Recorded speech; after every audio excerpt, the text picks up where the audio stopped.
Fish fucker movie made Best Picture? What?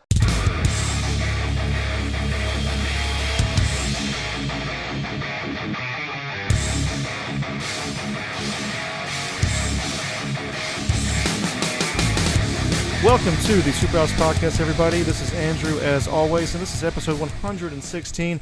I'm once again joined by Joey. Hello. Maddie. Hiya. And Stefan. Howdy. Our guest this week is a practical effects artist named AJ Catalano-Torres. He is a huge fan of Star Trek and Batman. He has done special effects work for films such as Star Trek Beyond, Batman vs. Superman, Supergirl, Pacific Rim, Winter Soldier, just to name a few. He has put lights in a lot of suits and done a lot of production design work so far. So let's all welcome AJ, and thanks for coming, AJ. Hey, what's happening? Nice to meet you guys. Thank you. Yeah, man. Thank you already. Thank you for coming to us. Don't mention it.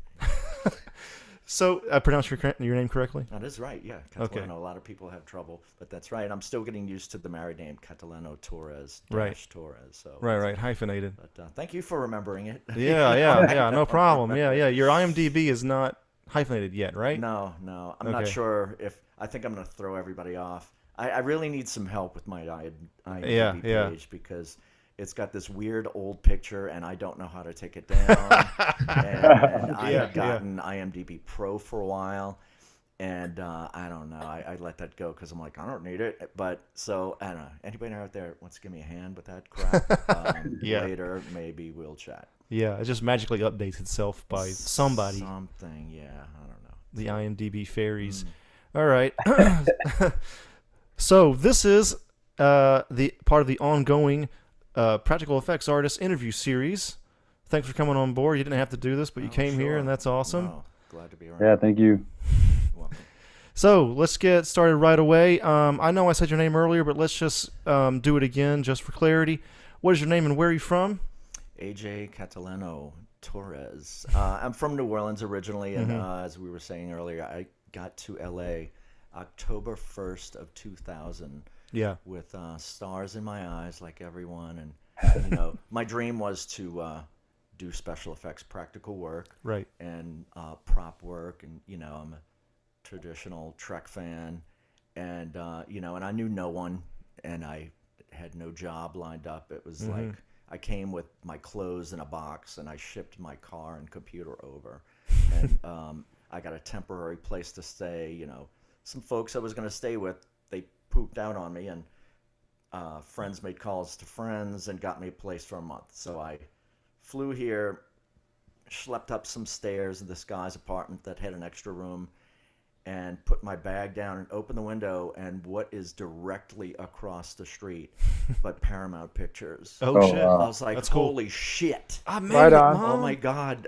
And I called my best friend Kim, and I'm like, Kim, Star Trek is literally in my backyard. Oh my God, I've got to get my tricorders together, bang on the door with my graphics and show them how great I am.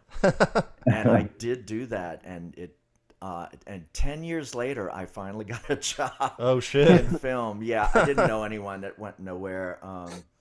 I did become a page at Paramount a couple of years later, and everybody, they always advertise that as a foot in the door kind of job. And it was so interesting because I would walk tour groups past the Star Trek Enterprise sound stages like every day. And people had suggested I go and meet with like Doug Drexler and Mike Okuda and the prop master and the set dresser, just to say hi, and I would. And I know they were very polite to me and nice, but I think they were like, okay, let's get him out the door. and I totally get it. I totally get it. Now that I'm in the business, people don't want to hire someone they don't know because, you're with people in our jobs, for sometimes 12, 14 hours a day. Yeah. And you want to be able to get along with people. You don't want to hire a crazy person. Yeah. You don't know. Yeah. So you have to be selective, and I totally get that. And that's why it did take me 10 years of before I got connected, so to speak. I had came from a background in engineering, doing drafting, at several different firms. And when I came here, I worked at Toyota manufacturing plant in Long Beach and bounced around. And then finally I was at Wet Design that does all the fabulous fountains like the one at the Bellagio and all around the world. And then they were laying off a huge group of people. And then another fella that had been to my house with his wife saw my artwork, which is all lighted sculpture. Did you see any of it when you were at the house? Yeah. On the wall? Yeah. So he had done production work before and went back into some production work after Wet laid us off, and they needed more hands. And so he called and said, "Hey, AJ does this kind of work." And he said, "Are you busy? You want to come and help out on a project?" I'm like, sure, I guess. What is it? He's like, "Well, don't say anything, but it's for Tron." I'm like, yes, yes. He's like, "But act like you don't know." I'm like, "Oh, I'm cool. Yeah, I'm cool." And so, yeah, that was my first movie gig. That was in 2009. Nice. And and from there, they just liked my personality. There is always somebody that knows more than you, I'd like to say in general. And I freely admit that, there are people that are a lot more technically skilled than I am. But it's how you behave and interact with people that can bring you a long way, as well as your expertise level. And I've just tried to maintain all of that. And that's kind of kept me going all this time. Like all of my jobs have been by word of mouth throughout. I never had to go to any effects house with my resume. So I just was lucky. But it did take 10 years. And some friends had said, yeah, there is a 10-year rule in LA. It takes you 10 years to be here before you actually land where you want to be. And I was like 9.5. So that's kind of how that went. What were you doing before that? Before what? From 2010 or 2009? Oh, wow. Well, I had gotten some temp jobs doing drafting at Boeing Satellite Systems. I think that was one of my first jobs. And that was like a prison. Like I was, I the downside of the engineering field was I was in this limited space, like at this one computer in a cubicle usually, seeing some of the same faces over and over again. I didn't really get to branch out or do anything creative. So when I was at Boeing Satellite Systems, they're like, "Oh, well, here, we have a little computer for you." I was in this entire floor by myself in a cubicle, and it was dark. And I'm like, I'm in jail. I'm in prison. I'm back. I've gone backwards in my career. But I was doing that, would get some of those. I worked as a page at Paramount. Then 9/11 happened, and they stopped all tours on the lot for fear, because we heard that there were reports that they were going to hit a major Hollywood studio after that. So no more tours, no more deliveries on the lot. They had all the pages delivering FedEx packages, and they had us X-raying packages. Like they got an X-ray machine, an old one from the airport, and just say, "Here, guys, X-ray this." You were TSA for Paramount. Yeah.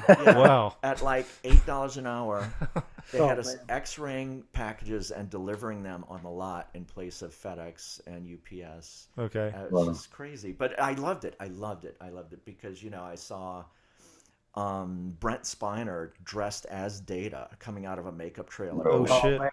They were shooting the last Trek Next Gen cast film, Nemesis. And I did get to, so I mean, I was like, holy shit balls. And they were like, you cannot bring a camera to work. And every day I had my digital camera with me. Oh, yeah. And I was like, going to go back and pick him up and say, here, Brent, I'll bring you to your set. But he was gone. You'd see celebrities every day on the lot. I saw Ben Stiller. Gosh, I can't even think of everyone I saw. It was just awesome. It was like, I didn't care that I was getting $8 an hour. Right. Or not even 20 hours of work a week. I was like, aye. And if I had a little more sense or knowledge that I have now, I would have gone to the Star Trek production office and said, hey, can I come in and just work for free? Just so that's a good way for them to get to know you. Right. And I've told that to other people that want to intern. That's a great way to get known. Right. And I just didn't think about that then. I maybe could have gotten a leg up sooner, but I didn't. I also worked at the Gap at Hollywood and Okay. Highland, which is now a Foot Locker. I opened that store like when that mall first opened, where they have the Oscars now. And so that job at the Gap was a blast. Really? It was, yeah, because coming from the engineering field, I was locked in this cubicle, right? And all of the coworkers were all these good old boys, and they had their hunting calendars, and I'm not kidding. In Hollywood? No, this has been in New Orleans. Oh, okay. And they had their hunting calendar and their shooting range target from Thursday before, because everybody went on Thursdays to the shooting range at lunch. And so here I was at the Gap, and it was like, oh my God, it's like I'm in a gay bar with no alcohol. It was a blast. It was bright. It was pretty. There was nice clothes. There was fun music. And like the managers would stick me in men's one. AJ, men's one. And I would greet people. Be like, hey, look at this sweater, $2.99. Take it home. And I'd throw it at people. Just throw it at And them. like, yeah, we found a box of old sweaters from the winter before, and the computer marked them down to $3. And so people walked in. I'm like, look, $3. Take it home. And I'd throw it. And I'm like, look, $3. You can wash your car with it. Take it. And security watched me on the cameras, and we could hear everything over our headsets. And they're rolling. They're just rolling. So we all had a good time. But again, that was a job that it paid $10 an hour. They're like, Nice. Catalano, you are the best salesman we have ever seen. They had people that customers wanted to give me tips. I'm like, no, you can't give me tips. I will get fired if I take any cash from you. Just go to the front and tell the manager that, I did a good job. And so, but anyway, that was a fun diversion. But Okay. next question. Yeah. I got you. I just for some explanation for the listeners who aren't so well versed, a page. What does that entail? Oh, a page at most studios. There are people who will manage audiences for TV shows or game shows. Or when there's a studio audience, a page will help seat all the audience. And we usually have to stand there in a blazer and a tie. And pages at like Universal Studios and at Paramount and at Warner Brothers, they'll conduct tours as well. Oh. So that was fun too, because they educated us on the history of the lot. And so we could go around and tell everyone, hey, this is the Lucille Ball courtyard, because she used to own part of that lot. And, we'd go in the Soul Train soundstage because they were still filming Soul Train. And it was, so much history. I loved it. But that's what a page does. Cool. It's like a PA to a certain degree, Yes. right? If you know what a PA, and maybe we need to explain that. A production assistant. Right, assistant, yeah. but we're required to dress better. Gotcha. Yes. Yeah. Because you're on the lot, the studio lot. Right. Yeah. And do public speaking because we'd have to talk to the public. So, yeah. Cool. So you moved from New Orleans to LA. Yes. Did you have any culture shock at all? Had you ever come to this part of the country before? I had been when I was a kid. I had an aunt in San Diego, and I had visited. And I had been as an adult. I came for a big sci-fi convention in the 90s, and I just loved it. I was like, I knew when I was a kid when I came here, this is where I wanted to be. Also, the little town that I'm from outside of the city of New Orleans was called St. Bernard Parish. It was a really, really, really rough place to grow up.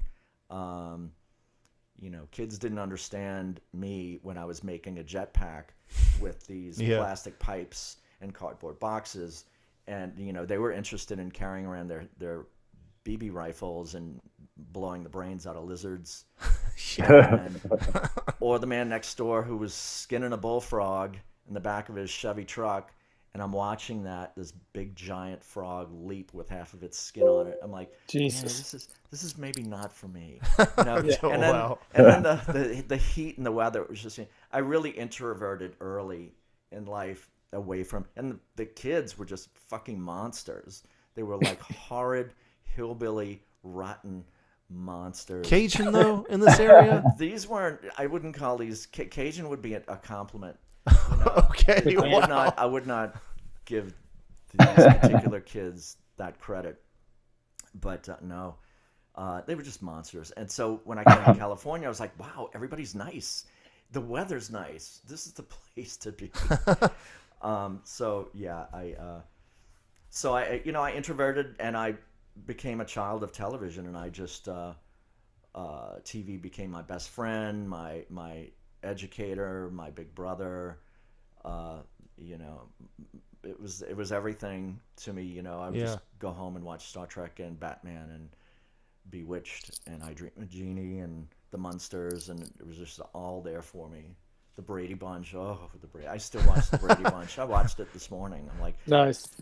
I go to that house actually on Dilling Street in Studio City just to bring friends that come in town to visit. I'm like, I'm taking you somewhere. They're like, where? And I just pull up. I'm like, look. They're like, oh my God, it's the Brady Bunch house. I'm like, yes, it's here. It's real. It exists. Yes. So then, you know, I also trained myself on electronics, on how to build things. I think I made my first light up when I was 7 years old. Wow. My mom had these do-it-yourself Time Life books, and I would just flip through because there were a lot of pictures, right? Mm-hmm. And it showed how to take a coat hanger and bend it and cut it and take a flashlight bulb with a flashlight battery and put it on it and make it light up. That was it. Mm-hmm. I just started like melting holes in my lunchbox and taking my grandmother's medicine bottles and shoving them in the holes and then putting Christmas lights in that. And I had a Star Trek control panel. Nice. And I just kept going. So that's why kids in the neighborhood were like, oh, he's weird. What is he doing? What is he making? Yeah. Okay, AJ, that's your jetpack. Let's see it work. I'm like, well, it doesn't really work. You know? Like, you don't get it. It's just a replica. It's just cool, man. Yeah. Yeah. So they didn't get it. You know, I barely got it. But kids don't know how good they have it these days, because I feel like if the kid did that now, they'd be like, oh, you're cosplaying. That's cool. Right. That didn't even fucking exist then. Right. Yeah. I mean, when I was a kid, the Legos were white, black, and a few red. No, they were just white and red. Oh, they weren't no black ones. So I would build like a phaser with my Legos and take a black mark slide and just mark it up just to make it black. Because that's the best phaser I could make. Mm-hmm. Until my mom got me an electric jigsaw when I was like 10. She's like, okay, here you go, honey. She's like, great. I was like, great, I'm going to make phasers. And she's like, oh, no, you're going to put paneling up in the utility room. I was like, that's exactly what she bought it for. But I was making phasers and communicators with that. It was fun. Nice. Connecting it to now. Yeah. You're sort of known. Are you kind of known for putting lights onto suits, right? From Yeah. Tron days and all that. Yeah. Pretty much. Everybody knows that's what I've been doing, and I like to think I'm pretty good at it. At how to manage wires and space inside of something and get a good lighting effect with, you know, the light sources that are on the market. Also, I've been trying to branch out and do more design work as well. Okay.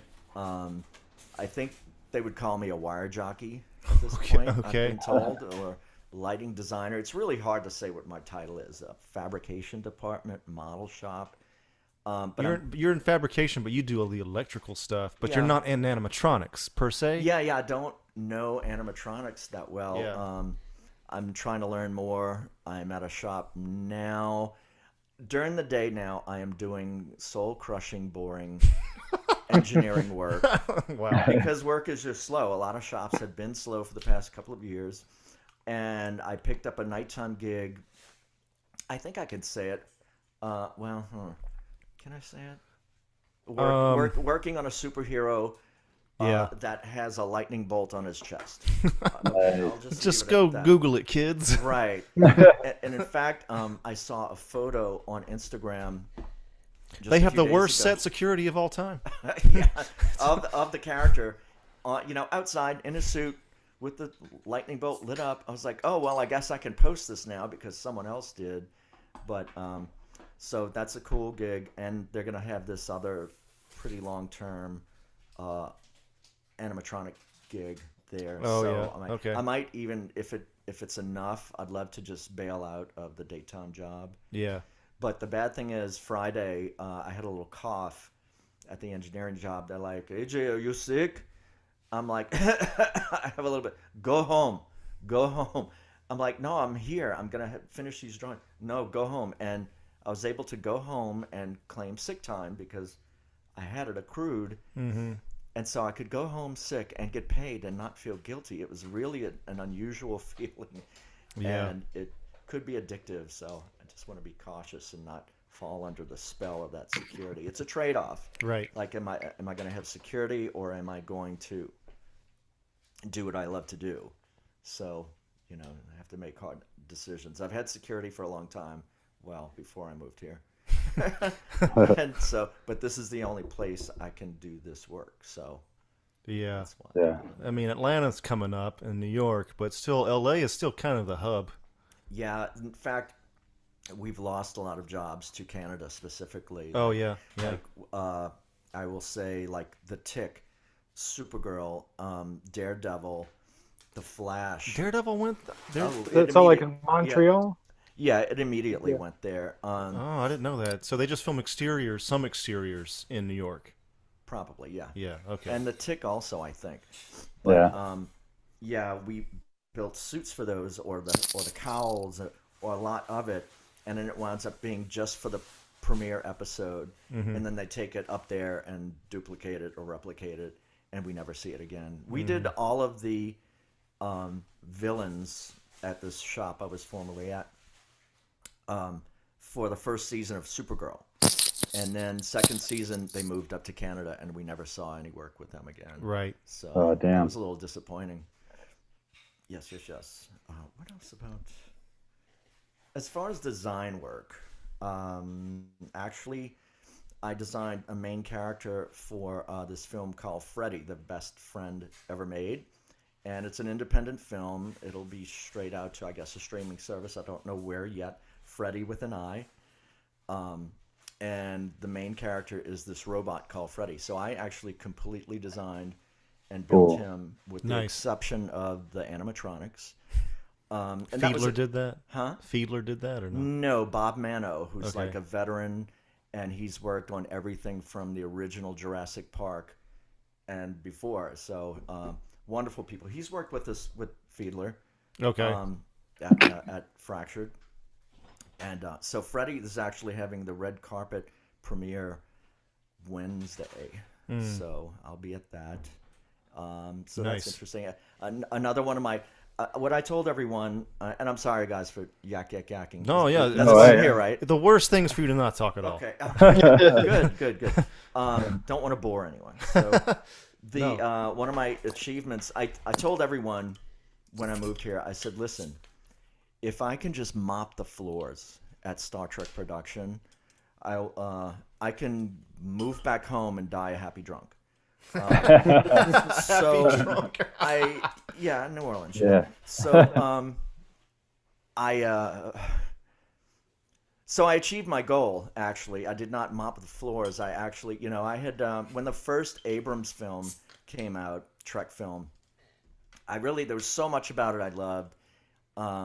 The original style uniforms, but then I was really disappointed with their phaser and communicator and tricorder. And some friends of mine and I were discussing it afterwards, and I said, I could have did a better job than that. I really could have did a better job than that. So I put my money where my mouth was, and I sketched up a communicator, a phaser and a tricorder, and actually 3D modeled and built working ones. And you can see that on my website. Oh, shit. It's and I actually tried to get I almost got the tricorder in the second film. I was in communication with the prop master, and then they were like, oh, yeah, we need a secondary tricorder. And then by the time I got back in touch with him, he was like, we cut the scene. I was like, oh, boo. That sucks, man. But for the last film, Star Trek Beyond, I was at this other shop, Quantum Creation Effects, and that's where I designed and built Freddy. They produced it, and I was happy to be the designer. And one day we're working on something, I think Independence Day 2 and Ghostbusters, the bad one. And so the boss comes up and said, hey, Jay, got this prop guy came in, and he needs this kind of oxygen mask for this character. They don't have any design. They just want something to maybe you want to take a crack at doing some designs for it. They only have some reference photos. They don't even have a design. Maybe you want to throw something out. I was like, okay. He goes, and by the way, it's for Star Trek. And I like hit the floor and bounced right back up. I'm like, oh yeah, I'm cool. Yeah. And he's just laughing his ass off because he knows how I would a Trekkie. So I cranked out like 5 different designs, a CG model, and we built it on like an existing mouthpiece, like a clearish mouth cover. And they picked the first one. And, often we do design work and it'll be like this blur on screen, like it's background or it's blurry or it's a fast motion and you never see it. So I didn't have any expectations. And then the first trailer came out for the film and you clearly saw it in the very first trailer on Simon Pegg when he's like jettisoning himself out of the Enterprise in a photon torpedo. And so he grabbed an oxygen mask off and it's got a light in it. So I was like, holy shit. So I'm like, okay, that's just a fluke. The movie's going to be different. So I saw the film and like you saw it a long time on screen and very clearly. And I was like, blah. Okay, life goal achieved. So time to pack it up. Yeah, but I don't think I'm going to be going back to New Orleans. Oh, yeah. So to live, sorry. I love New Orleans, but, let's just leave it at that. There's too many kids tearing off bullfrog skins and shit. Yeah, it's still hot there. Yeah, it's still hot and muggy. You don't want to go there in the summer. To all you kids that want to visit, don't go in July, August, or September ever. That's the worst month. Yeah, I can imagine. Muggy as fuck, huh? Oh yeah. Yes. We were there. It's rough. Any other questions? Yeah. So I'm trying to imagine the scene here. You're a young kid in near New Orleans. You're growing up. You're watching Star Trek, and you're like, you turn to your mom. You're like, Mother, I shall go to Los Angeles and create for this show. That's exactly how it happened, or no? Like what? So it was mainly Star Trek, and you said Batman earlier, and like. You're a big Batman fan. I am, yeah. I think Batman was my first big freak out as a kid. Okay. I wanted that fucking utility belt so bad.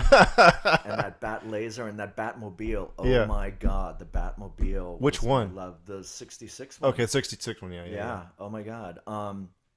It's so funny because I forced my mom to buy me the little Corgi cast iron one with the Batboat when I was like 10 or 11 as a birthday present. And we saw it in a store like months before my birthday. And so she's like, okay, I'll get it now, but you can't play with it. I'm like, what? What's the point, So Mom? then she would be like, okay, you can take it out, but you have to rewrap it for your birthday. Oh, I was man. like, okay, that's fine.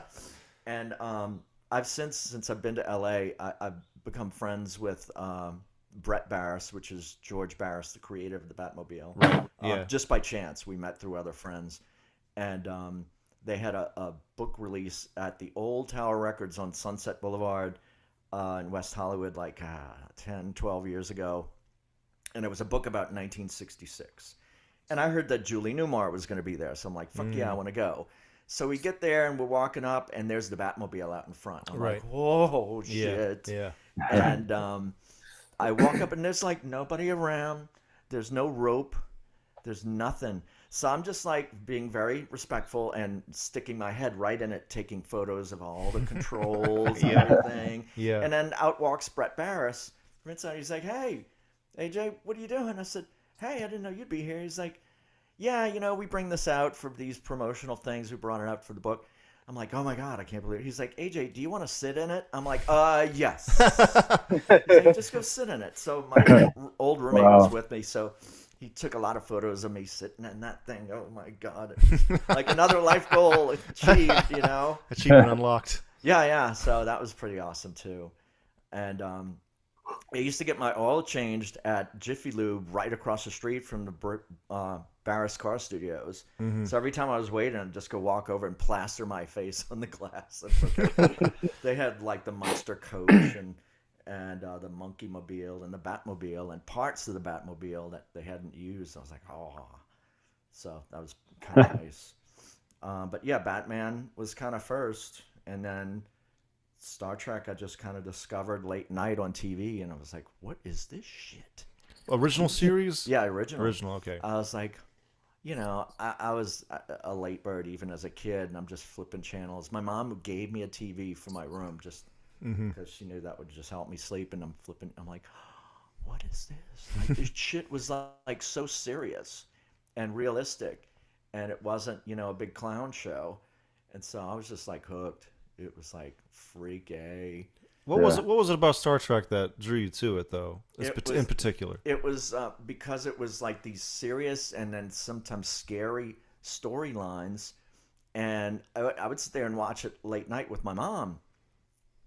And like something freaky would happen. Like Abraham Lincoln would show up with them. And I'm like, Mama, what's going to happen? She's like, I don't know. I guess you have to wait till the commercial's over. Yeah. And it was just presented in such a serious way. And it was so feasible, it locked me in fast. And then I guess later, the fact that people were just trying to do good things and were really upstanding, as opposed to the monsters in my neighborhood. That's interesting. That's they didn't want to shoot. They didn't want to blow a lizard's head off on this show just for fun. Unlike Kevin and Keith Menard from down the street. Full names here. All right. Why not? They deny knowing me anyway. So. All right. Wow. I'm sure they're not listening. So it's you never know. Yeah, I grew up watching like a little bit of Star Trek, especially Next Generation. That was my main one. And then when I was living in Japan, of all places, I started watching it. I downloaded them all. Okay. I downloaded all of Next Generation, so I pretty much watched all of that. 3 years. 3 years, okay. And then I didn't really watch it as a kid, but then when I saw it as an adult, I kind of immediately got into the whole positive future thing. And there's no money. There's no racism, no sexism, no homophobia, none of that. That whole thing, and some people say that a lot of sci-fi, they call it negative sci-fi, right? Well, like The Matrix, whereas this is positive sci-fi. So I always thought that was a really cool thing because there really aren't that many positive sci-fi works out there. Yeah, if you watch Electric Dreams on Netflix now, it's all Philip K. Dick stories. Negative. And I've been trying to, I got, I think, 6 episodes in, and I'm like, man, this shit's a downer. I'm like, that Philip K. Dick must have been a really depressed motherfucker. Yeah. And then somebody told me, yeah, he was. I was like, I see. Yeah. Every episode ends kind of sad. So, yeah. Gene Roddenberry was very positive and optimistic. He was a businessman, too, but...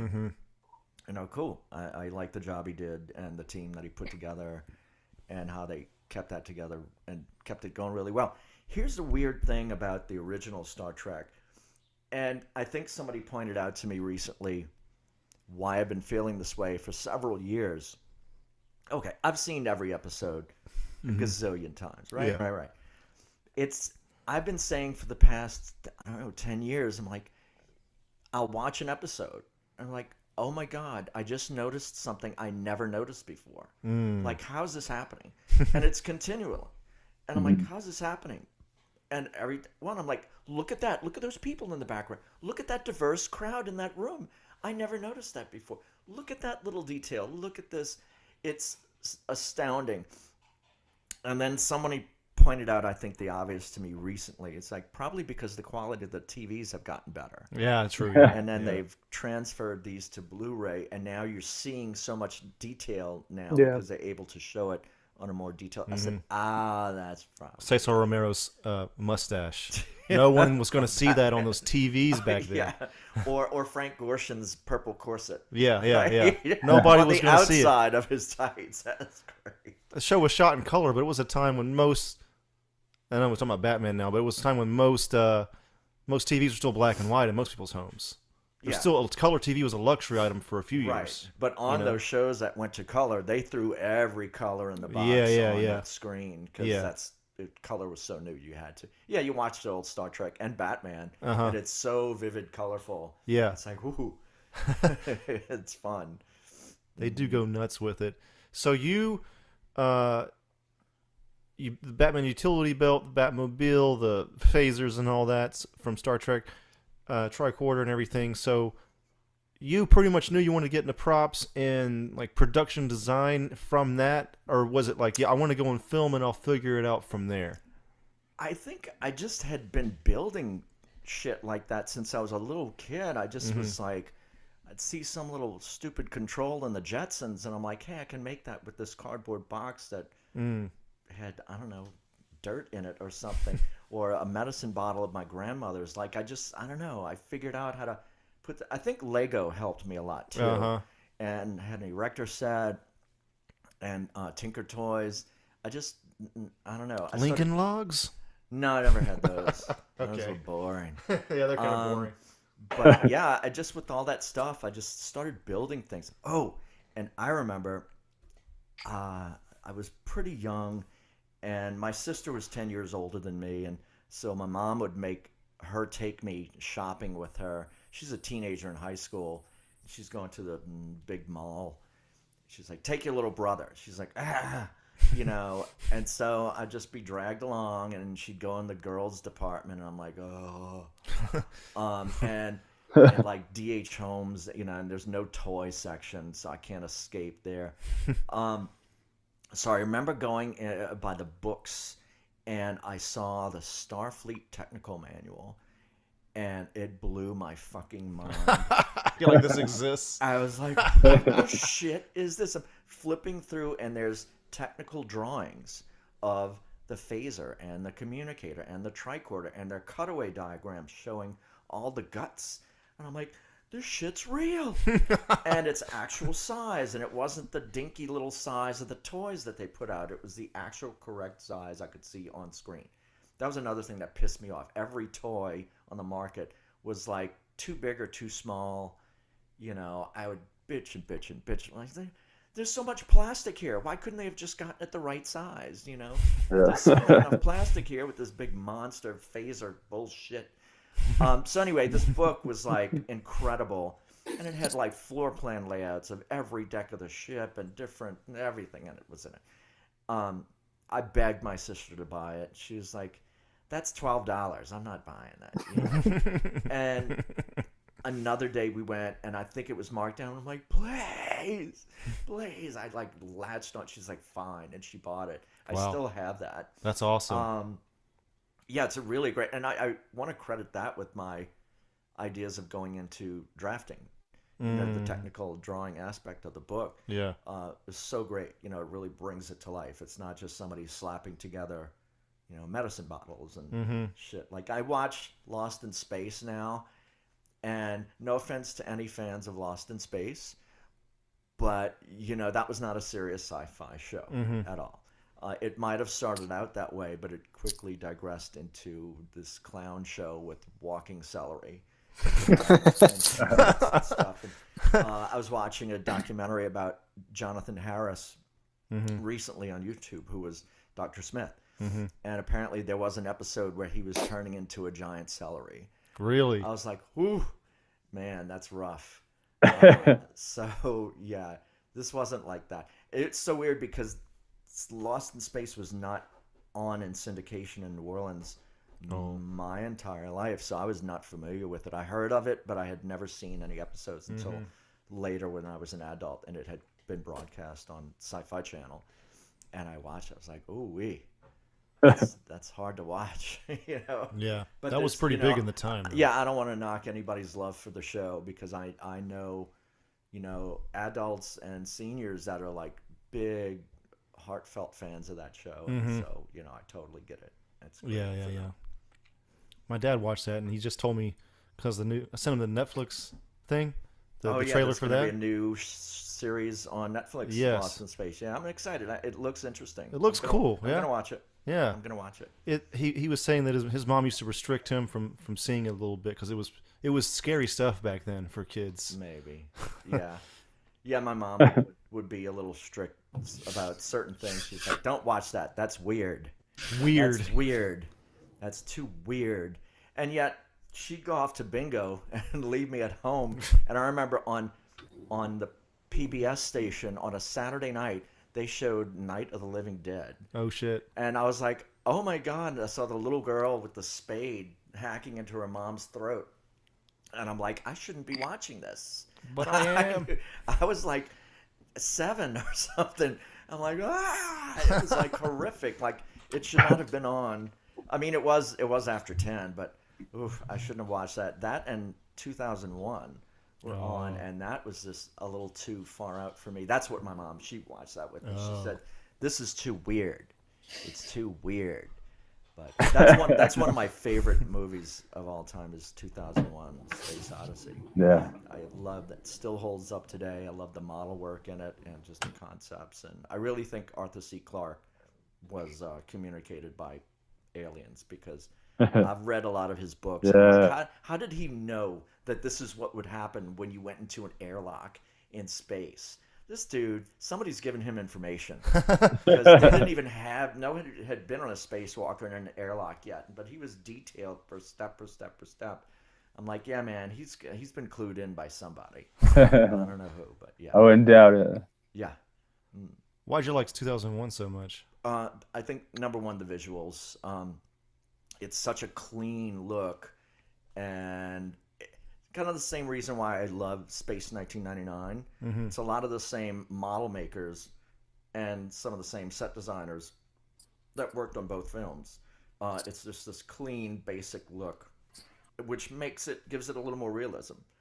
And it was, again, there was no Lost in Space elements in it. It was presented in such a serious way and clean. And I still, anytime it's on, I'll just put it on and watch because it's just such a treat for the eyes. You can't, I don't see how you couldn't enjoy it. Kubrick was a genius, man. Mad genius. This is a pretty standard question, I think. Sure, you go but for it. Your favorite thing you've worked on so far? Do you have one, or is it just whatever you're working on now? That's what a lot of people say. My latest thing, what I'm working on now. Being my favorite, I don't know about that. I will say this project I'm on right now in film with the lightning bolt on the guy's chest. My previous position at a shop, I was the head of my department of technical, and I just did everything. Like I had to do the purchasing and the design and then the implementation and the construction. And I rarely had, when I did have people on a team to help, it was great. It was great to give instruction and then have people come to me with their work, and it took a load off of me. Okay. But it wasn't often that I had that luxury. Okay. So I somewhat enjoy now just being given a pile of wires and say, here, AJ, make 12 of these lightning bolts. I'm like, no problem. It's kind of a relief to just be a cog in the wheel sometime. I can listen to my audiobook. A lot of people tune out. Yeah. I find it interesting that you did electrical stuff at such an early age, because I feel like a lot of people, electricity, anything involving electrical engineering, something about electricity can kind of like, it seems like overpowering or something. Dangerous too, yeah. It was. Like hard to figure out, I don't know, I might need a degree for that shit. You know what I mean? Well, I actually didn't take any courses until after I moved to LA. I had taught myself a lot. I used to go to Radio Shack as a kid. Okay, I used to shoplift from Radio Shack as a kid because my mom didn't give me money. And they're such small parts. You can just put it all in your pocket. I did. I'm ashamed to say it, but I'm going to truth tell. It's off your chest now. I would get little project booklets, and it showed me how to make with 2 integrated circuit chips a sequencing red light with 10 lights that would just sequence in a row. And man, I worked hard and I got the thing. I still have that little box with that one where it works. I had one of the shop owners I worked at, my first job in film, asking about another project. We had did the lighted suits for the Black Eyed Peas for their end tour. And I designed all the lighting to go in Will.i.am's suit. And then also for the Super Bowl halftime show when they were on it. And my boss had asked, he's like, hey, yeah, but is this circuit going to hold up over time that you're going to build? And so the next day I brought in that little box with that circuit. And I said, you see this? I made this when I was 12. And I clicked the switch. I'm like, see, it still works. Damn. So I think these circuits will hold up. They're made to last. Yeah. So as long as they're assembled properly, they should be fine. He's like, okay. So that was cool working with Black Eyed Peas. I had to go deliver this big chrome robot suit while they were on tour that we made for will.i.am. And then when we did the Super Bowl halftime show, that was nerve-wracking because, we just delivered it to them or sent it over, and it had to work. It had to work that time. It was like, I'm sure they practiced with it. So we're at some friend's house for his birthday / Super Bowl party. Yeah. And his parents were in town. They were at the party and stuff. And so I was like, I'm sorry, everyone. I'd please like to ask everyone a favor, if you don't mind if I sit in front to watch, because I just did all the lights on will.i.am suit, and I'm really nervous that it's going to work. So I'm watching, and this whole room, instead of enjoying it, is watching me freak out, the whole time. And it worked completely the whole time. And afterwards, Nice. I'm like, it worked.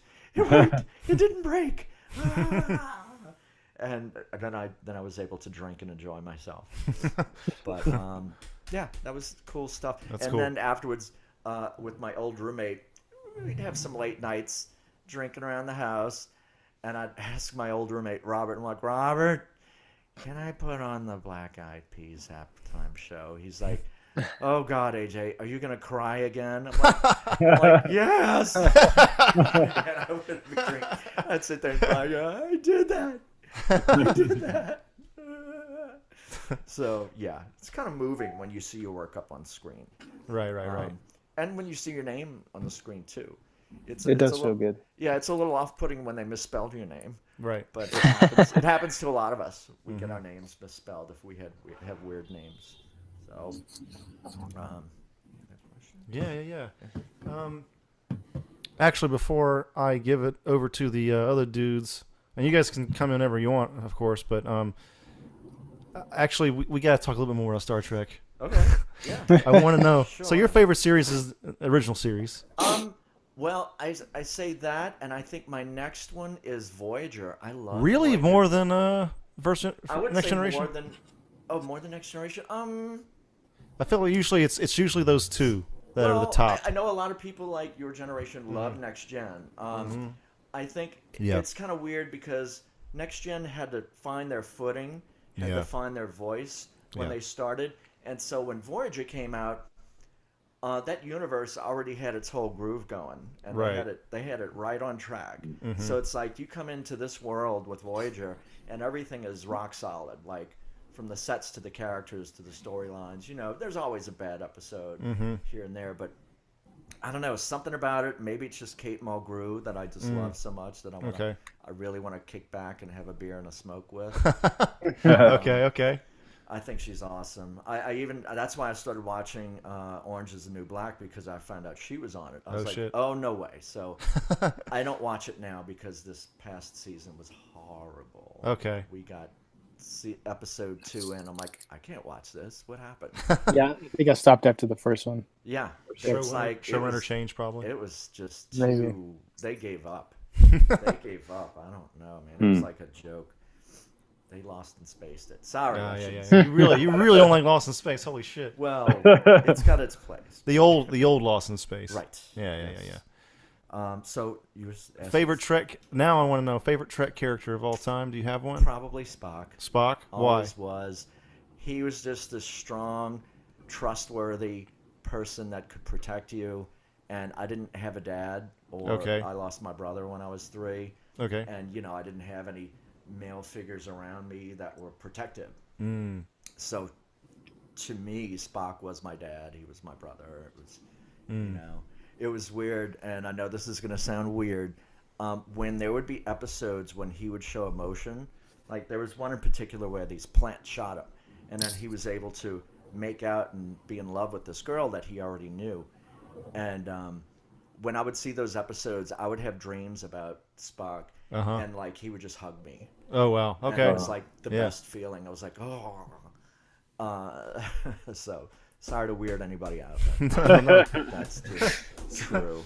So Spock, I would say Spock. Yeah, for sure. I think Spock's also probably Hands my down. favorite as well. I think it's either a toss up between him and Kirk or Picard for a lot of people. So, The latest series. Let's hop all the way to that now. Okay. Discovery. You're watching it, right? I've only seen the first episode that they broadcast for free on CBS. Oh man. I have not watched. Crap. I'm sorry. Okay. I know everybody pick yourself up off the floor. Please sit back upright. Sorry to do that to you, but I think I was bitter that I didn't get to work on that series. So now you're too in. You're too into the world. Like you can't look at it as a viewer anymore. You're like, I wanted to work on that show, and a yeah. friend of mine got an interview, and he was like, "Oh, AJ, I'm gonna take you on. I'm gonna take you with me." And then he didn't get in. I said, "All you have to do." He's like, "What do you want me to show him?" I'm like, "Just show him this one image with a collage of like props that I've made. That's it, and just give him my website. That's all, if you want. But just this image." I don't think he even did that. I think he was a turd. oh man. But so then he was like, "Oh yeah, they moved to Canada, so we're not gonna get it." I'm like, ugh. And now he's actually on the Orville. Okay. Doing visual effects, and I'm like, man, when are you going to give me a name? You know, somebody in the art department. And he's always kind of putting me off, but he's always, no, man, I owe you. I really owe you. But then he's like, well, I think they're not going to do the props in house anymore. I'm like, oh, that means he hasn't even given me one name to contact, which is all I'm asking for. It's public knowledge that Clint Hetrick's studio did that. I don't know. I think Hetrick You know did, more than did I that. do then. I'm pretty sure. Wow. Yeah. Because He's a judge on Face Off, that sci-fi show, everybody. So he's a pretty public figure. Okay, well, I'll have to get that from you later. And just, I don't know him. See, I don't know him, but and I just know the word. When I do a cold approach someone, it never works. Justin might know him. Oh, yeah? Maybe. I want to say maybe. I don't want to get in trouble here. I could always. I mean, Justin is the owner of Fractured Effects. Yeah. And I just worked for them for the first time. That's where I met Andrew. Mm-hmm. And they seemed to be very pleased with my work. Mm-hmm. And the owner Cool. seemed to really like my work. Just would love if there was more for me. It's coming, man. Everybody's slow right now, it seems like. Yeah, that's what I keep hearing. So I Yeah. don't feel that's a problem with people in my field. We all go through this withdrawal depression when jobs end. We all feel like we're not wanted, we're not worthy, we're no good, we're hacks. Because, and it's not us, it's because there's just not work there all the time for some of us that are a little more specialized. Yeah. So, yeah. But it's still rough. It's rough. That's why I've got this trade-off with this engineering job that's making me feel secure. And so am I going to go back into this roller coaster emotionally of the movies and TV? But, that's what I moved here to do, and that's what I feel I have to do. Yeah. No matter how rough it is, I think, I until I can't do it anymore. You'll probably end up hating the stable job. I do. You already do. So there you go. go. Yeah. Yeah. I mean, but it is an easy gig. Okay. It's super easy. I mean, I blow them away, and they love my work. They're like, oh. Somebody the other day said, "Hey AJ, did one of the owners approach you about being hired permanent?" I'm like, no, they did not. He's like, oh, and he walked off, and I've not heard. That was like 2-3 weeks ago, and I haven't heard anything. I'm like, oh man, what do I do if they offer me something? I can't. They've been kind of nice to me, and I'd hate to put my nose in the air to them. So maybe I'll just say yes, and go. What happens later? Right. Worry about the rest later. It's just soul crushing work. It's just boring as hell. It is. Yeah. It is. Really, yeah, that's how it happens. It's not creative. It's lines on paper. That's it. It's electrical drafting. AutoCAD or some shit? What do you use for that? AutoCAD? Yeah. AutoCAD's the software that we use for drafting, yeah. But yeah, it is not even, I'm not even drawing a house or an object. It is like a schematic diagram of a flow chart of where power goes from one place to another, and it's like, You're like, I like electronics, but boo. shit. Yeah. Yeah, it's not pretty. But when I do have something I have to draw, I'm like, here, I can do it in 3D fast. Here you go. And they're like, holy shit. that looks fantastic, AJ. I'm like, they're like, how do you do that so fast? Like some of the owners, it's a mom and pop company, and like the two of the owners, their kids, they're adults and they're engineers. They watch me work and they're like, I just got to watch you work. I mean, you're a trip. How do you do that? I'm like, I've been doing it a long time. It's just. Did you steal from Radio Shack as a child? That is the key. I think we might need to edit that. Or just raise the volume. Radio Shack's out of that's business. right. They're gone. Yeah. So it's okay. Tandy won't come after They me. couldn't That's sell fine. anything. I put them out of business. Oh my God. It was me. There was a good 10 to 15 years though. It's like they're still around. Like every time I'd see a Radio Shack, it'd be like, "Whoa, that exists!" You know, it was weird. It's like, I don't know anybody that goes there. Yeah, it's sad. The end of an era, but Yeah. it happens. It happens.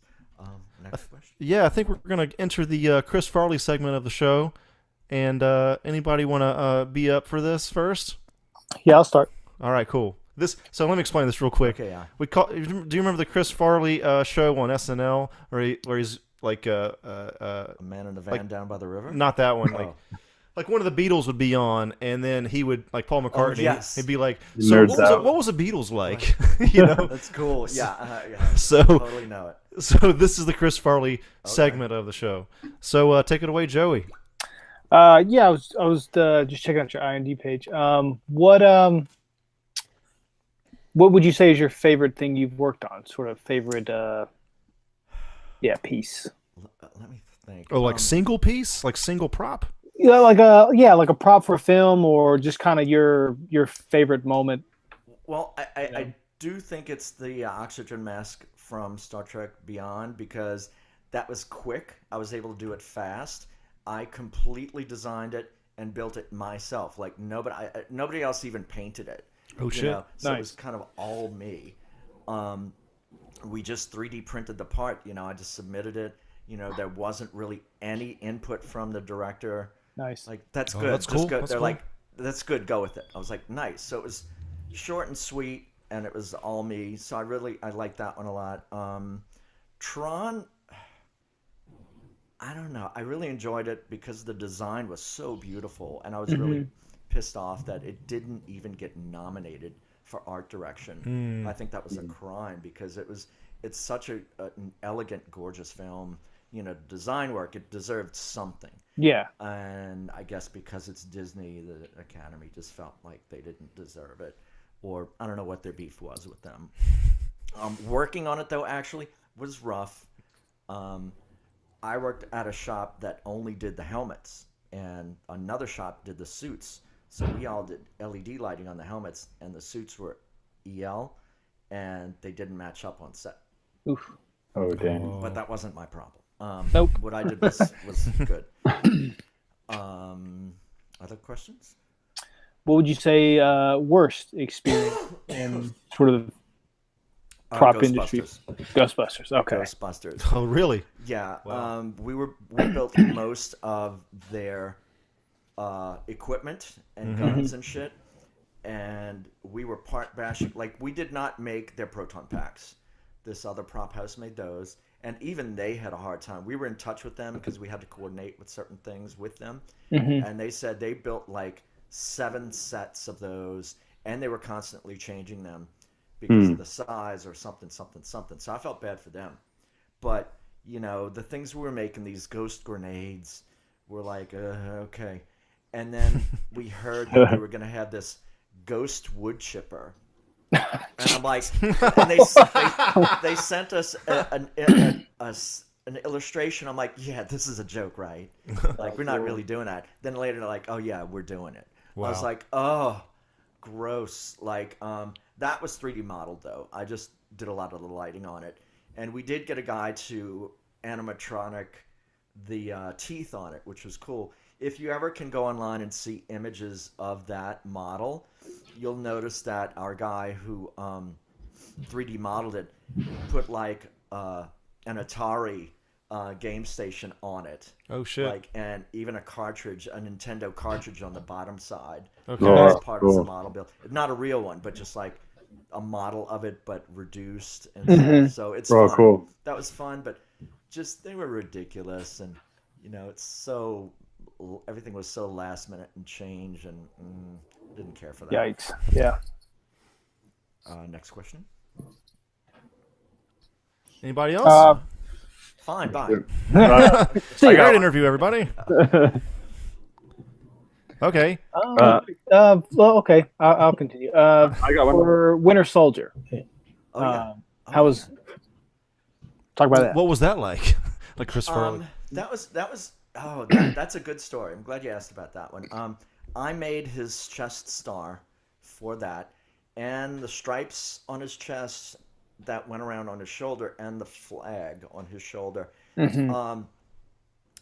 What's interesting was Marvel came to the shop where I was at and said, and the owner said, "Hey, AJ, can you model this?" In his chest, they had this fiberglass mold of what's his name? Steve Rogers. The actor. Chris Evans. Chris Evans' Evans. chest cleavage, just this like kind of oval shape, just pretty much the cleavage where the star would go in a little area out. They're like, AJ, can you model this illustration that they sent us onto this? I'm like, yeah. Do we have a scan of this chest area? No. I'm like, well, how am I going to get this? They're like, oh, come on, you can figure it out, can't you? No. I'm You're like, professional, right? well, I might be able to. Oh, and we need it in 3 days. I'm like, holy shit. But somehow I did it by taking a piece of wire and bending it in the cleavage or on the chest pectoral and getting a curve in one axis, in one direction, and then bending it across both to get that curve.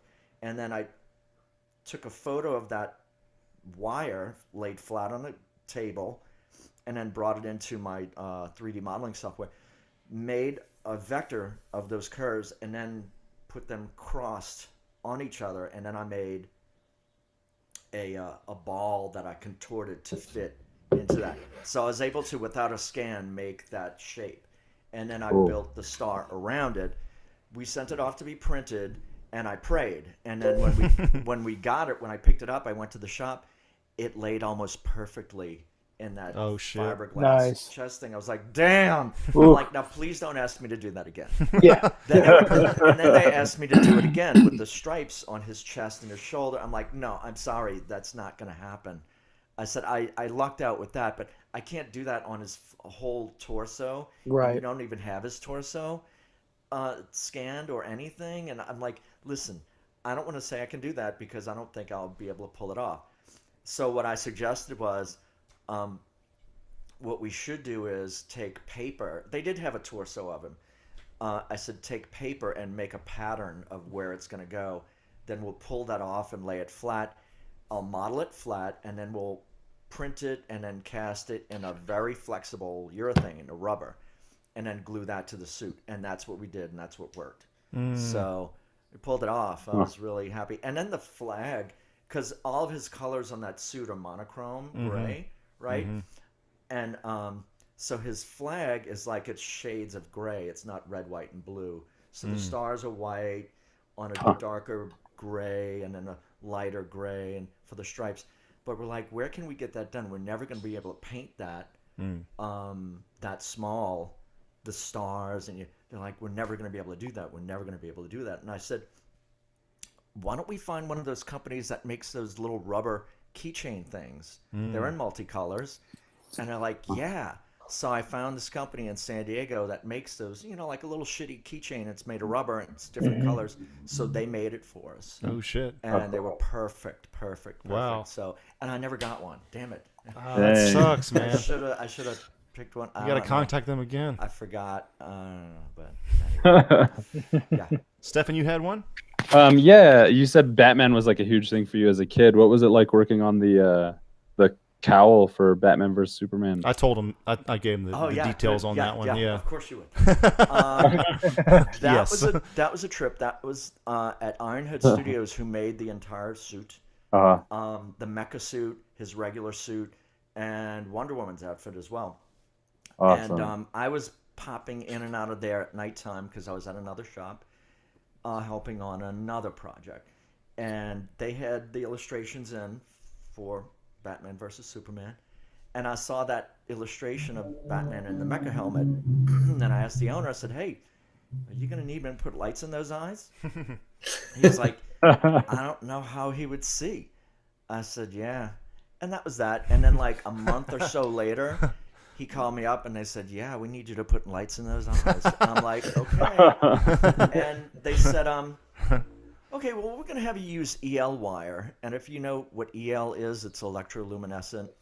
And it's real shitty. It's low brightness and it's high voltage and it's prone to failure easily.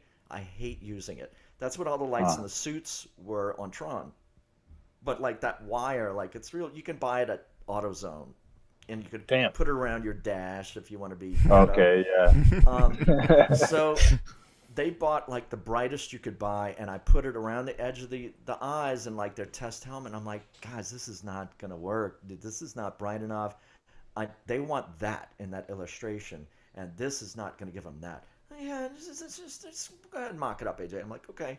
I said, you need to use LEDs, and I think you should make this section out of clear, and I'll put the little side-mounted, surface-mount LEDs around the edge, and it'll light it up and just bevel the outline of the eye. Mm-hmm. So they went to Warner Brothers with the EL, and they came back a day later. Yeah, they want LED. I'm like, yeah, I knew that. So they took the existing cast of the helmet that they had, and they popped out that frame around the eyes, and they cast it in clear and did just what I said. And I custom built these lights to go around it and put it in, and it worked. It was gorgeous. And cool. They had like a screen mesh in front of the eye, so you could still see through, but the light reflected off of it, and so on camera it looks just like all blown out, like it's completely white light. Wow. But the actor could actually still see. That's awesome. Nice. So I heard somewhere online, were you telling me about, maybe it was me. Somebody, you sent me a link to the director. Oh, yes. They want to make that the new standard for superhero costumes. They want to do the Chris McKay, the director for Nightwing, which seems like it's never going to get made. He said also he wants white eyes. Yeah. He wants like lit up eyes. Yeah. And I did try and reach out to him on Twitter, and I got no response. What happened was it seems to be that WB's dragging their feet with it, and he's already chosen to do something else. I think Dungeons and Dragons or something. They won't let that go. I can't remember, but it was like, okay, now Nightwing's 5 years out, and it's like at least, and it's like, oh, dude, what the fuck, man? I know that guy has to work, but I kind of want to see Nightwing before all this other shit. Yeah. That's just how it is. Like, people have to drop out because studios drag their feet, and like I think Guillermo del Toro had to back out of was it one of the Lord of the Rings movies or something? Hobbit. Oh yeah. Yeah, Hobbit, because he's like, listen, I can't tie up my life forever with you guys. Yeah. So he just moved on, and he just turned over all his illustrations that his team did because he's like, here, I'm not an asshole, which he's not. Yeah, apparently his stuff was like a totally different look too. It would have seemed like a different universe almost. Probably, I'll bet. Wow. Yeah. That's what former interviewee on this podcast, Rob Freitas, told me. Oh, yeah. And this is all dead way in the past, so I'm assuming it's declassified. Okay. You never know. It's weird. Yeah, but see, projects, they just get held up. Like the next Tron film was held up, and a lot of us were glad about that because we were dreading it. Coming up because it was going to be big. Yeah. And then, like, the owner of the shop I was at went to a meeting with Disney, and he said, "Oh man, every shop in town's going to be busy. It's going to be big. It's going to be big." And we were like, ugh. Then we were hearing they wanted to shoot in fall, and it was March. I'm like, "There's no way. Yeah. This is not enough time to build a gazillion suits." Yeah. Which they will change constantly. This is for Tron, right? Yeah, for the next Tron. Yeah, And then I've heard like it was around the clock. There was third shift going on. Well, this is like for the one that would come next. Oh, okay. Now. Yeah. And then all of a sudden one weekend, I see on a Sunday on a Facebook post, Variety magazine, Disney states that Tron 3 won't happen. Oh, okay. Because their calendar is booked till 2018. And I showed it to the boss Monday. I'm like, look, there's no Tron. He's like, what? I'm calling them. Where's this? I'm like, Variety magazine. Check the trades. So, yeah. Yeah, man. We all breathed a sigh of relief because we knew it was going to be an insane schedule, as always. Yeah. But it's constant change. Oh, you finished the whole suit, but we wanted to move this line over half an inch. Yeah, so you'll have to remake the whole suit. Yeah. And it's just insanity, for no reason often. But, yeah, so we were all kind of happy. Like, oh, too bad, wink, wink. Yeah. Moving on. Yeah. Maddie, did you have anything, man? Yeah. Since we were just talking about Del Toro, what'd you do on Pacific Rim? Oh, shit. I did, I worked at Legacy Effects on that, and that was a long gig. Legacy did so much stuff on there. We built suits. We built the compod controls. Maybe that's it. The spine that went in the back of their suits, the electronic spine, and then a box that the spine went in, which barely got shown. I put all the lights in all the suits on that. Sweet. That was fun. They had this box that the spine went in, and some guy asked, "Hey man, do you know anything about this little space here in the lid where I guess a control is going to go? Because we haven't gotten anything, and we got to have a meeting on this soon." I said, "No, but I could design something." And he said, cool. and he was like, "Well, you know what?" And this is like an older guy that had been in the business a while. He's like, "Oh yeah? Well, this is what you do.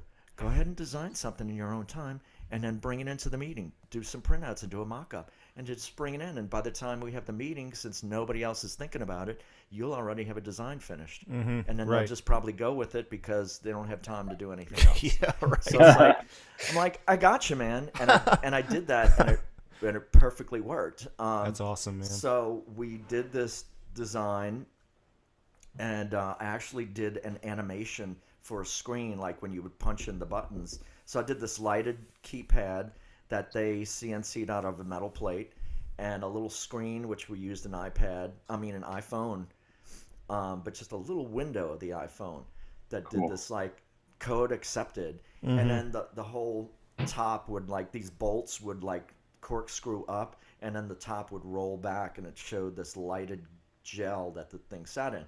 Well, the guy who went on set with it said they put him in a suit to handle it because they're like, "We can't trust an extra to handle this since you know what you're doing."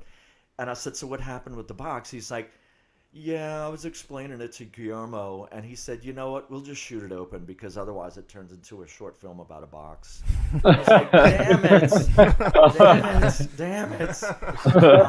So you do see it open, and I see the little graphic going, but it's like fast, he picks it up and runs. I was like, "Arr." And then, and also the controls and the compods, we got a design from them, and I had to put all the lighted buttons in. Well, I made them actually work. I made like digits count and buttons pushed and depressed, and would turn lights on and off. And they didn't have anything written on any of the buttons, so I got high-res photos of the instrument panel from the space shuttle, and I copied what a lot of those controls said. That's cool. Onto that. And like, they didn't ask me to do it. I was like, "It needs to be done." And like, one of the owners came by and saw that. He was like, he just kind of shook his head like, Indeed. That was it. So I enjoyed that. It's sad to not be asked to work on the second one, but They totally changed well, that's probably not totally declassified, huh? What? Pacific Rim 2? Well, it's public knowledge that it's a different director. Is it a different director? Yeah, Del Toro didn't do that. But he's a producer on it, isn't He's he? producer, Yeah, but he's who not director. knows what that means in this case. Right. Yeah. The lines are not defined at all really that well for producers, what a producer does. True. He could do all kinds of shit. Right. Be as hands-off or on as Yeah, wants. yeah. True. Look at a script once, Yeah. Yeah. Especially now now that he's an Academy Award winner too, it's like they're going to be probably using that for Pacific Rim 2. I don't know. We'll see. Yeah. From Guillermo del Toro, who showed up once. A lot of directors don't show up at all, though. It seems like. I just met him at a screening of The Shape of Water for consideration, and it was the last one he was doing for it. And I was determined to get a picture with him. And my friend he's in the guild, so he gets these invites. And he said, do you want to go? Because he already went and got a picture with him. I'm like, fuck yeah. So Nice. we go, and he's like, okay, well, we got to sit in the front row. I'm like, no, let's just sit in the third row. He's like, no, you have to sit in the front row because all those other people ahead of you are going to swarm him when it's over because he does a Q&A after. I'm like, no, we're fine. And he was totally right. Like, if you look on my Instagram, you'll see this woman's got her cell phone against my face, and I'm trying to... And Guillermo was actually trying to pose for the photo with me. He threw up a peace sign, but this woman got in the way, and so I looked like this total fanboy trying to get a picture with Guillermo. I didn't care. It was nice to be around. And then all these people there were like speaking to him in Spanish. Guillermo, por favor. I'm like, oh, you dirty people, trying to appeal to You're cheating. him. You're cheating. Yeah. So, but it worked. He pretty much just stopped and took pictures with all of them. That's cool. Yeah. So I guess if you guys want to see more of my work, you've already gone to my IMDb page. You can also go to my website, ajcatalano.com. And I'm on Instagram and Facebook as AJ Catalano Designs. If you want to look at fun stuff and stupid stuff. And I'm doing it right now. You have any advice for those that want to become a product or a production designer or prop maker or lighting luck. specialist? Okay. I mean, it's hard because so much of the business has gone to other countries. It's hard to be inspirational to people, that want to come here. You have to get connected. People are like, can I do an internship where you work? And I'm like, I don't even have work there. There's not enough work often to do that. Yeah. I try and give as much advice as I can to people that are hopeful. Always stay hopeful and just try. If you don't try, you'll be sorry. When I came to LA, like, I didn't have a place to live or a lot of money or a job or friends or family. And I just struggled through and eventually, I'm still struggling. No, but now you're doing all right. It seems like. I'm still working at it. I still have a lot I want to do. But just don't give up. Be strong. Don't be an asshole. Yeah, that's a huge factor. That is. People don't care if you have skills at a certain point. Yeah. You know what I mean? Yeah, I have heard that. Like, people were like, "There's people more qualified than me," and then they call me back. I'm like, well, why are they calling me back? So and so knows more. That guy sucks, it's like, dude. Well, because they can't talk to you. Yeah, it kind of was. So it's interesting. I tell everybody, just be good at what you do and be good to everybody around you and work well with people, and that'll carry you a long way. It really will. That's my best inspirational advice to anybody in any field, really. Truly. Yeah, it'll work. So cool, man. I think that's going to do it for this interview. Okay, sorry I talked so much. No, man, that's awesome. You're on a podcast. You're supposed to be talking. You're also the interviewee. It's your job. Okay, all right. Good to know I did well. All right. Oh, yeah. All right, guys. Well, thanks so much. It's nice sort of virtually meeting you guys. Yeah, man. Yeah, same. And take it easy, and I'll see you soon. All right, AJ, thanks for coming on. You. Okay. Thanks. All right, everybody. That was AJ Catalano-Torres. We want to thank him for coming on. It was fucking awesome that he made it. Always cool talking to these guys. This was yet again another installment in the practical effects artist series, the interview series, and again, we want to thank him, and also we want to give another shout out to Shasta. As always, we thank Shasta, and yes, please check out SuperHouse. If you search for us on Patreon, it's patreon.com/SuperHousePodcast. If you can give us a donation there, that would be awesome. And follow in Shasta's footsteps. And that's basically it. This is Andrew signing off. This is Stefan signing off. This is Maddie. Bye-bye. This is Stefan from the SuperHouse Podcast. Be sure to check us out on Patreon, on Facebook, Twitter, Instagram, and any other godforsaken social media outlet that we should be floating on. We are basically on all social media. Yeah, all social media. Mainly Facebook and Twitter and Patreon. Check out the links in the description. We have a lot of cool goals set up on our Patreon. Like if you donate $1, you'll be able to give us a topic for us to talk about. And we'll talk about for maybe an hour or more. Who knows how long it'll take. And that's pretty tight. That's the coolest thing. Wait, we're on the internet? That's pretty good. If you and we can make money. What?